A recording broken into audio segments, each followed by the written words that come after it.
Assalamualaikum warahmatullahi wabarakatuh.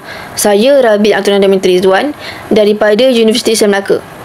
Hari ini saya akan bentangkan berkenaan dengan tajuk artikel iaitu Penentuan Kadar Muta'ah menurut Seksyen 56 Akta Undang Keluarga Islam Wilayah Persekutuan 1994. Kajian terhadap amalan dapat tafsir di Mahkamah Syariah. Bagi pendahuluan, hak isteri khususnya muta'ah telah pun dijelaskan dalam konteks Undang-Undang Keluarga Islam yang mana ia tertera dalam Seksyen 56 Akta 303.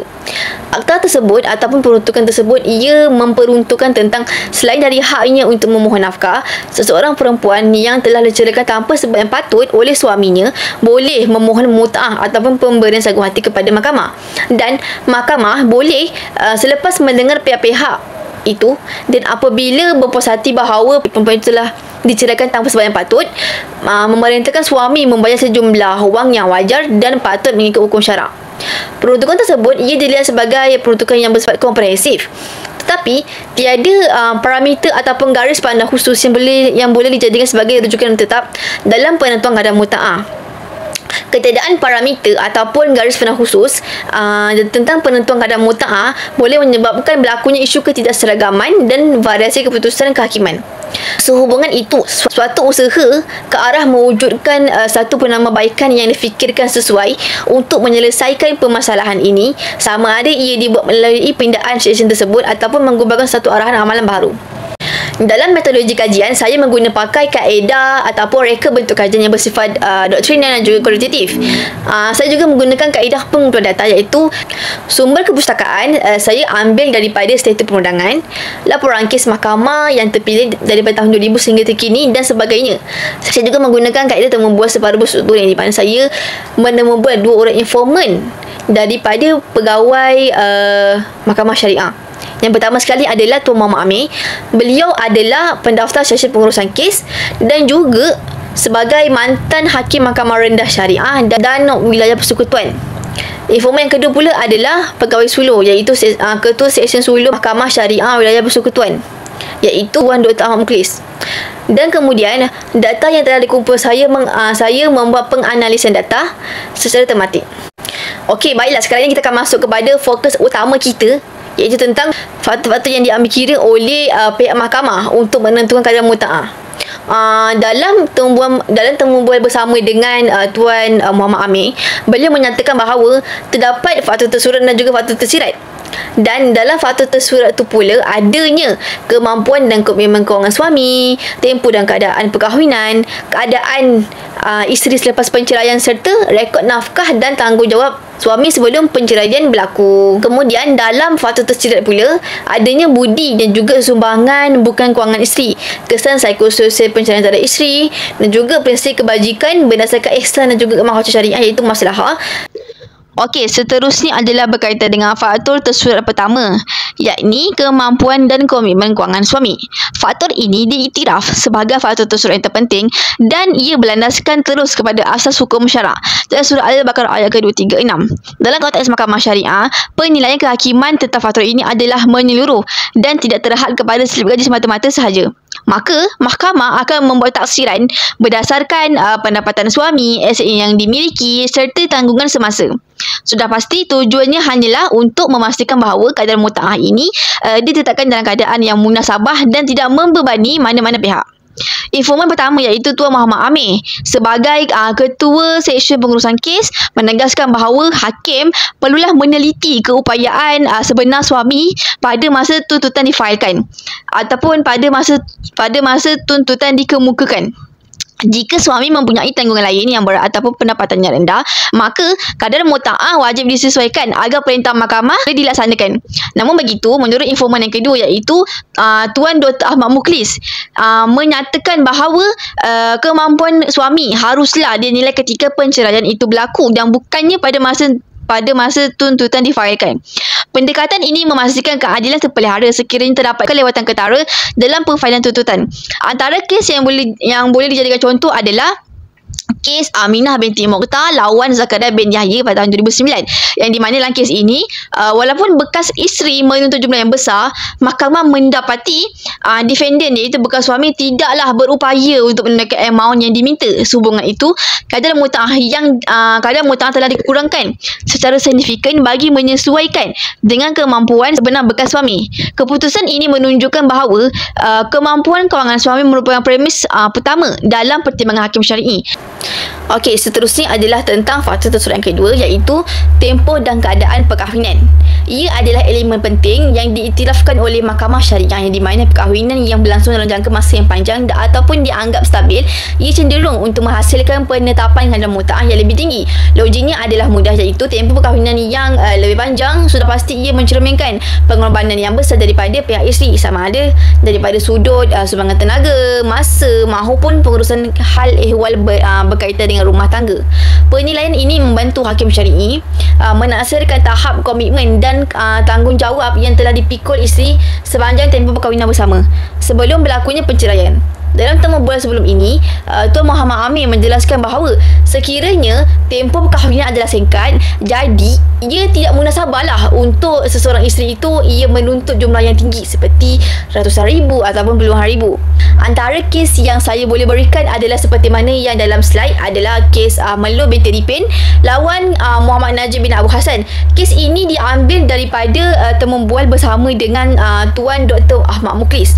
Okey, kes ini ia menggariskan bahawa keputusan akhir muta'ah melibatkan penelitian terhadap kedua-dua tempoh perkahwinan dan keadaan isteri selepas penceraian. Faktor tersurat yang ketiga, iaitu tentang keadaan isteri selepas penceraian. Faktor ini mahkamah ia akan menilai tentang taraf hidup, beban tanggungan dan juga kemampuan isteri selepas berlakunya penceraian.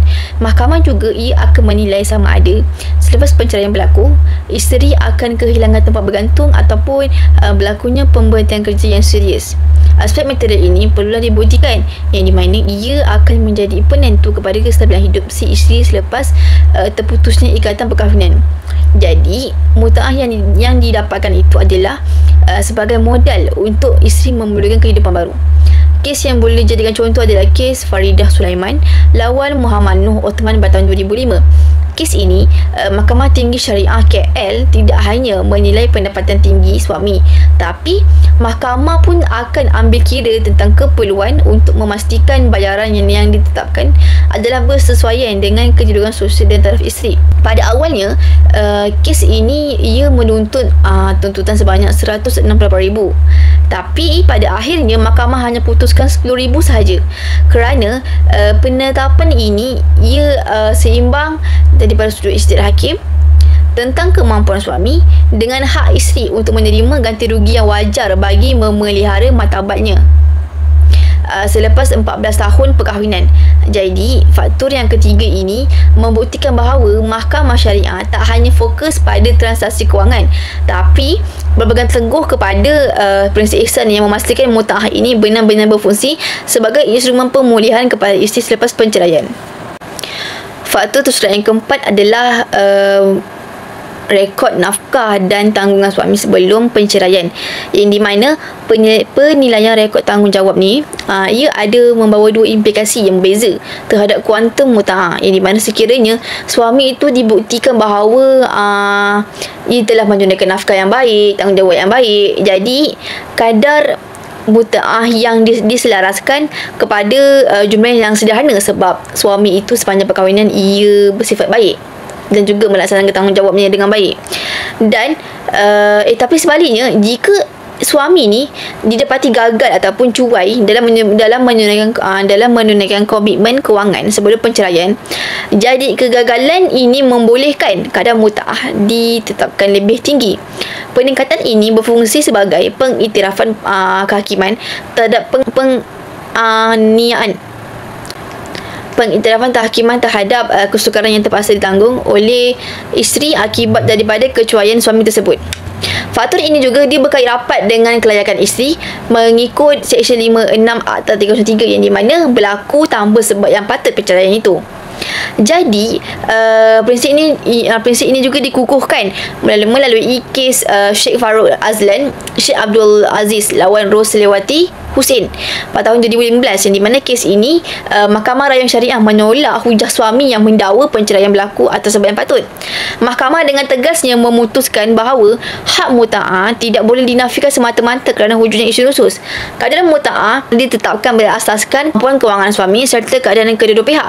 Kes ini membuktikan bahawa rekod tanggungjawab dan kelakuan isteri adalah elemen utama dalam budi bicara kehakiman. Kemudian saya akan beralih kepada faktor tersirat pula, iaitu melibatkan elemen moral, emosi dan sosial yang tidak dapat diukur secara langsung tetapi tetap mempengaruhi keadilan pemberian muta'ah, iaitu tentang budi dan sumbangan bukan kewangan isteri. Sumbangan bukan kewangan isteri yang dipertimbangkan melampaui bantuan kewangan yang ketara. Ia merangkumi pengorbanan yang signifikan seperti keputusan untuk mengorbankan kerjayanya ataupun peluang pekerjaannya demi memberikan tumpuan kepada urusan rumah tangga dan juga membesarkan anak-anaknya. Tindakan ini ia mencerminkan usaha berterusan isteri dalam memastikan kelangsungan rumah tangga berada dalam keadaan yang stabil. Jadi, mahkamah turut mengambil kira sifat dan juga kelakuan isteri sepanjang tempoh perkahwinan, iaitu bagaimana isteri itu mengurus rumah tangga dan sebagainya. Prinsip ini juga dikuatkan dengan pandangan daripada informan yang kedua, iaitu Tuan Dr. Ahmad Mukhlis, yang menegaskan bahawa walaupun isteri ini ia tidaklah bekerja, jasa dan pengorbanannya menguruskan rumah tangga dan membesarkan anak-anak mestilah diambil kira. Muta'ah bukan sekadar pampasan tetapi sebagai tanda penghargaan terhadap bekas isteri ataupun kepada peranan isteri. Contoh kes adalah kes Piyah binti Daud lawan Syed Abdullah bin Syed Abdul Bakar 2007. Kes ini saya ambil daripada informan pertama, iaitu Tuan Muhammad Amir. Walaupun kes ini turut membincangkan tempoh perkahwinan yang singkat, seperti mana dalam faktor tersurat yang kedua, mahkamah tetap mengambil kira sumbangan moral dan juga bukan kewangan isteri sebagai salah satu asas penetapan jumlah muta'ah yang munasabah. Ia menjustifikasikan bahawa pengorbanan isteri ini meskipun tidak berbentuk kewangan memiliki nilai yang signifikan dalam proses ijtihad hakim syar'i. Faktor tersirat yang kedua pula adalah kesan psikososial penceraian terhadap isteri. Penilaian ini ia merangkumi elemen seterjadi seperti tekanan emosi, implikasi maruah dan juga stigma sosial yang mungkin dihadapi isteri. Misalnya, isteri selepas penceraian ia berasa malu, tertekan ataupun rasa terpalit dengan label janda ataupun ibu tunggal sebab dia telah bercerai mati ataupun bercerai hidup. Secara fungsional, muta'ah ini diberikan di bawah faktor ini sebagai ganti rugi moral, di mana ia berperanan sebagai instrumen pemulihan maruah dan bukannya hanya sekadar bentuk pampasan kewangan sahaja. Antara kes yang boleh dijadikan sebagai rujukan adalah kes Melo binti Dipin lawan Muhammad Najib bin Abu Hassan tahun 2020. Okey, kes ini dikongsikan oleh Tuan Muhammad Amir sebelum inilah. Dalam kes ini, plaintiff menuntut amaun sebanyak RM200,000 berbanding kadar yang akhirnya diputuskan oleh mahkamah. Mungkin dalam RM10,000 macam itulah. Jadi perbezaan besar ini menunjukkan bahawa hakim syar'i menggunakan budi bicara kehakiman untuk menyeimbangkan kedua-dua faktor yang bercanggah, iaitu kesenangan dan kemampuan suami, bertujuan memastikan bahawa pampasan yang diberikan adalah wajar. Faktor yang tersirat ketiga adalah prinsip kebajikan dan ihsan berteraskan maqasid syariah, iaitu maslahah. Okey, prinsip ini ia menekankan bahawa muta'ah ini bukan sekadar pampasan material tetapi lambang penghargaan kepada isteri. Dan antara kes yang boleh diaplikasikan adalah kes tentang kes Faridah Sulaiman lawan dengan Muhammad Noh Osman 2005, yang di mana tuntutan muta'ah sebanyak RM168,000 telah dikurangkan kepada RM10,000. Keputusan ini mencerminkan bagaimana hakim menilai kemampuan sebenar suami yang berpendapatan hanya lingkungan RM10,000 sebulan saja dan menetapkan kadar yang sewajarnya. Seterusnya adalah amalan dan penguatkuasaan muta'ah, di mana ia adalah kritikal kerana ia menjelaskan jurang antara perundangan Seksyen 56 dan juga realiti pelaksanaan kehakiman. Okey, pertama sekali adalah ketiadaan arahan amalan khusus. Seperti yang saya terangkan sebelum ini, Seksyen 56 ini hanyalah bersifat komprehensif dan tiada panduan tentang rujukan yang boleh dirujuk. Jadi, kekurangan instrumen penentu yang jelas ini telah membuka ruang kepada diskresi kehakiman yang meluas yang seterusnya menatijahkan ketidakseragaman keputusan yang ketara di antara kes yang mempunyai latar belakang fakta yang sama. Tuan Muhammad Amin menegaskan bahawa keadaan ini dan menyatakan bahawa belum ada garis panduan yang tetap tentang keadaan muta'ah. Hakim akan menggunakan budi bicaranya mengikut fakta dan juga keupayaan pihak-pihak. Bagi seterusnya adalah tentang keperluan arahan amalan yang berbentuk persuasif. Dalam dapatan kajian dan informan juga menyokong kuat tentang keperluan penggubalan arahan amalan yang bersifat persuasif. Pendekatan ini dicadangkan sebagai mekanisme soft law yang bertujuan untuk memandu pertimbangan kehakiman hakim syar'i tanpa sekali menyekat ruang ijtihad mereka. Tuan Amir menegaskan bahawa dengan adanya panduan seperti ini, maka ia bolehlah membantu hakim menyeragamkan keputusan. Prinsip panduan yang tidak mengikat ini dijangkakan meningkatkan keberjangkaan, iaitu predictability, dan juga kebertanggungjawaban kehakiman, accountability. Selain itu, 3 aspek terakhir yang berkaitan dengan amalan dan juga penguatkuasaan muta'ah adalah 1. Tentang kaedah pembayaran ansuran cut off date. Sebenarnya dekat mahkamah ini ia pakai 4 cara pembayaran, iaitu bayaran sekaligus, iaitu bayaran langsam, bayaran ansuran, potongan gaji, dan juga bayaran yang bertempoh ataupun bayaran yang bertingkat. Bagi pembayaran muta'ah atau secara sekaligus, ia dilaksanakan bila mana ni suami dia berkemampuan. Jadi suami ini dia boleh bayar sekaligus dan tak payah nak bayar ansur. Tapi untuk cara pembayaran tentang ansuran, ia bila mana suami ini dia menghadapi kekangan kewangan. Jadi suami itu ia dibenarkanlah untuk pakai kaedah ansuran. Pendekatan ini mengambil kira tentang komitmen kewajipan lain, seperti suami itu dia ada tanggungan nafkah dan juga ataupun adanya tanggungan nafkah idah lah. Jadi hanya baki pendapatan after dah tolak-tolak daripada nafkah anak dah tolak, kemudian nafkah idah dah tolak. Jadi baki yang didapat itu akan digunakan untuk menentukan amount ansuran muta'ah. Antara 4 cara yang telah dinyatakan, modaliti pelaksanaan dekat mahkamah ini lazimnya ia pakai bayaran secara ansuran yang diiringi dengan penetapan tempoh tahamat tertentu. Keanjalan prosedur ini disesuaikan dengan kemampuan kewangan bekas suami. Tuan Dr. Ahmad Mukhlis menjelaskan bahawa kaedah ansuran adalah label praktikal bagi suami yang mempunyai pendapatan yang sederhana dan juga bertujuan untuk mengurangkan beban kewangan dan juga menjamin kepatuhan terhadap perintah mahkamah. Ketetapan ini ia adalah penting kerana suami berhak untuk membayar secara ansuran dan sekaligus ia tidaklah menunjukkan bahawa suami itu terbeban. Walau bagaimanapun, beliau turut memberi peringatan jugalah bahawa ansuran yang dibenarkan supaya tidak membebankanlah, tapi apabila tempoh tamat tiba, jadi baki dianggap hutang yang boleh dikuatkuasakan. Selain itu, tentang penguatkuasaan tunggakan muta'ah, aspek kritikal dalam pelaksanaan pembayaran muta'ah ialah mekanisme penguatkuasaan bagi jumlah yang tertunggak. Ini bermaksud apabila amount muta'ah tidak disempurnakan dalam tempoh tamat yang ditetapkan, jadi baki yang belum dijelaskan akan diiktirafkan sebagai hutang sah di sisi undang-undang syariah. Pengiktirafan hutang ini membolehkan tunggakan muta'ah dikuatkuasakan melalui prosedur mahkamah syariah. Prosedur ini juga merangkumi tindakan penguatkuasaan sivil. Ini adalah amalan standard yang mana ia disahkan oleh kedua-dua informan. Akhir sekali adalah semua amalan dan keputusan kehakiman mengenai muta'ah disandarkan kepada kerangka falsafah yang lebih tinggi, iaitu prinsip keadilan dan kebajikan, ihsan dan makasih syariah. Mahkamah menekankan bahawa penentuan keadaan muta'ah mestilah mencapai keseimbangan yang adil antara kemampuan kewangan suami dengan keperluan dan juga kemaruah isteri selepas perceraian.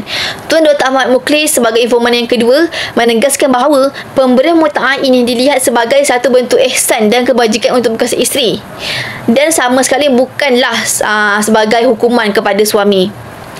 Kita akan masuk kepada kesimpulan yang di mana akhir sekali secara keseluruhannya penentuan pada muta'ah di Mahkamah Syariah Bersekutu ini bergantung kepada 2 faktor, iaitu faktor surat dan juga faktor yang tersirat.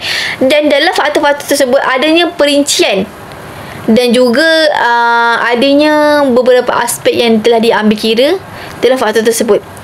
Namun, ketiadaan garis panduan yang jelas telah menyebabkan kepelbagaian keputusan berkaitan dengan mut'ah. Kajian mencadangkan suatu penggubalan suatu arahan amalan yang bersifat persuasif sebagai panduan yang tidak mengikat. Maka dengan itu, Seksyen 5 dalam Akta 303 tidak perlu dibuat sebarang pindaan. Arahan amalan itu dilaksanakan untuk menyeragamkan amalan kehakiman dan memperkukuhkan pelindungan hak wanita pasca penceraian selaras dengan prinsip hukum syarak. Sekian, terima kasih.